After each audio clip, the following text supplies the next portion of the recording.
Right,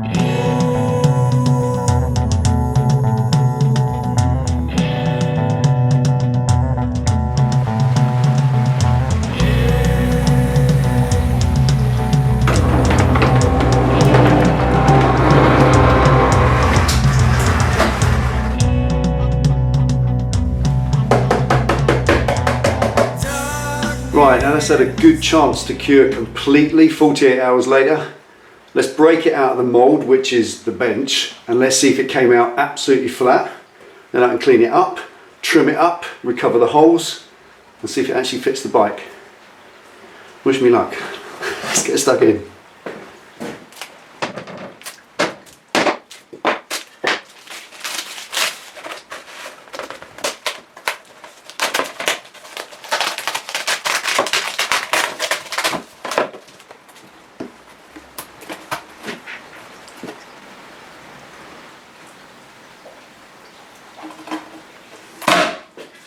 Right, so thoroughly chuffed with that so far, but it's a real mess. So now the real messy work begins in trimming this up, trimming all the extra off that I've overlapped, and then recovering those holes. I thought they would be a little easier to see, but just barely. Not a problem though, I can soon refine them, measure them up against the brackets, because it is still semi-see-through, then re-drill them and make this thing possible to fit. And then start shaping all this, and get everything nice and smooth, so it literally is a fit or a test fittable panel, and then bodywork it.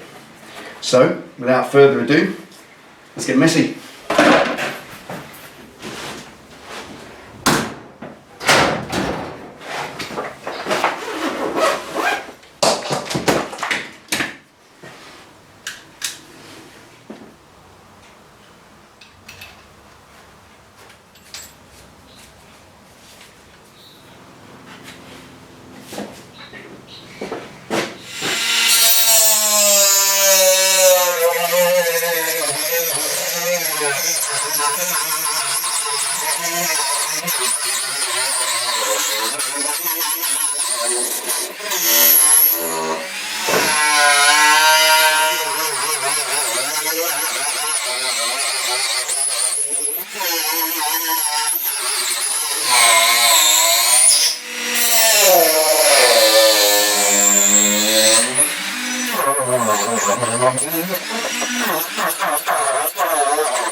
Right, okay, now that's got the shape roughed out just within about 3 or 4 mil of the desired line. So now it's the sander and then lots more dust and actually sand it to its final shape and round off some of these corners, start to make it look like an undertray. Get in there.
Right, almost a good fit, just a tiny little bit big here and there, which is good. I can always touch that back with the sander. So this is going to be a little bit of a business of back and forth to get it right until it fits perfectly. because at the moment it's just a tiny bit too big, which is the right side of it. Right, just mark where it's too big.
Alright, here we are, trimmed and drilled and refitted.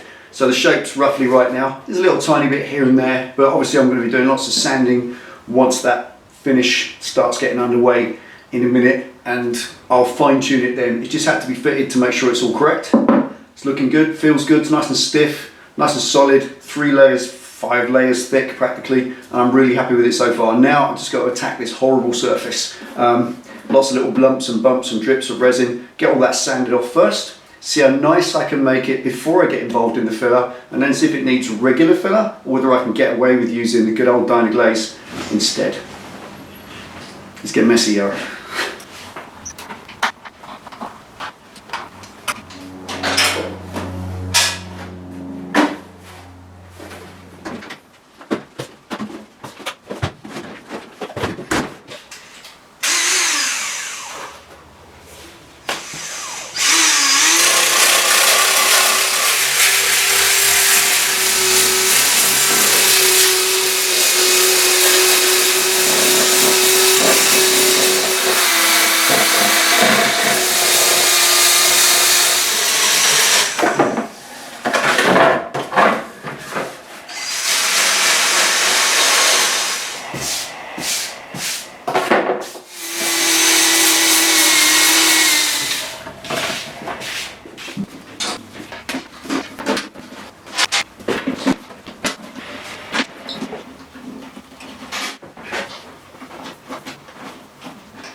Right, okay, get on the bus, get off the bus. Backwards and forwards. Must have fitted that 20 times already, but it's cool. It's a good way to do it because you just check it each time. You check the fit. A couple of little things, these holes where you drill them, naturally they're going to be a tiny fraction off, and if the screw goes in through the hole and all the others line up but one doesn't, then the screw will go in and it will bind against the fiberglass, and being as fiberglass is fundamentally brittle, the resin itself is brittle.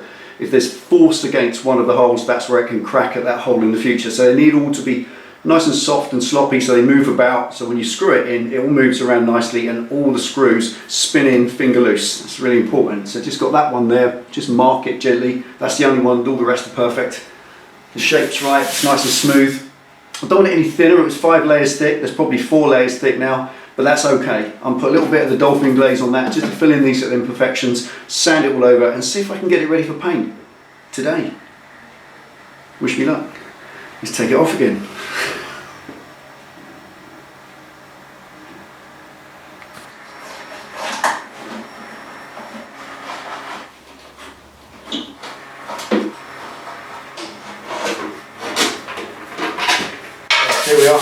happy with that so far. All I'm going to do is just put a little bit of regular filler in these corners where I'll need a bit more. You shouldn't use, so it tells us you shouldn't use Dynaglaze or Dolphin Glaze in large areas to actually fill depth. It's not a depth filler, it's a surface scratch and imperfections filler, and I'll use it for that purpose. It's so extremely expensive compared to this stuff. So I put a bit of regular stuff in, just in these corners, little indentation there I want to fill, one on that side. Once they're done, then it's into the fine stuff. Let's go with it.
Right, there we go. Okay, that is it for today. Long session today. Came in here at 9:30 this morning. It's now 6:30, 9-hour session. Absolutely chuffed to bits with that, and I've got it in paint. I was really wanted to do that today.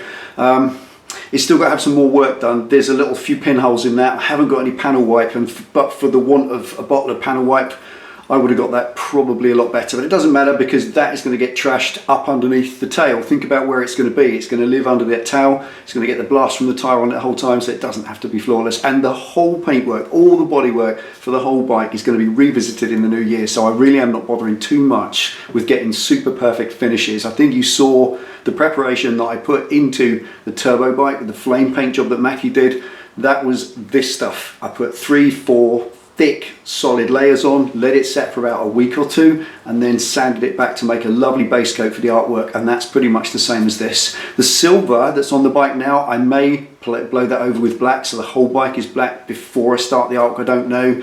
That silver was on there for something we were going to do right back at the beginning, which I'm not going to do now, so we may change things. So it may all get painted black before it goes through MOT, I don't know. But anyway, that's that done now. That will be bolted on the bike in the first scene of the next video on the build, so you'll be able to see it in situ, and that's it. Then I will move on in the next video to the front of my guard. It's got to have a little trim up. It's just a bit too long. I'm not going to remake the whole thing. I put a lot into that. That's stainless steel mudguard, and quite simply all it needs is a little trim rear and front to get it in proportion with the rest of the bike, and then make good so it looks nice. Trim it, paint it, make it look good. Then that's it. I can start plugging things in, wiring stuff up, stick the indicators back in, get everything working, and take it for MOT. I'm literally that close, a week or two away. Wish me luck. Anyway, there we go. That's it for today. Let's let that dry, come back. First scene in the next video, we'll screw it on the bike. Thank you for watching. Take it easy, ride safe. See you next time.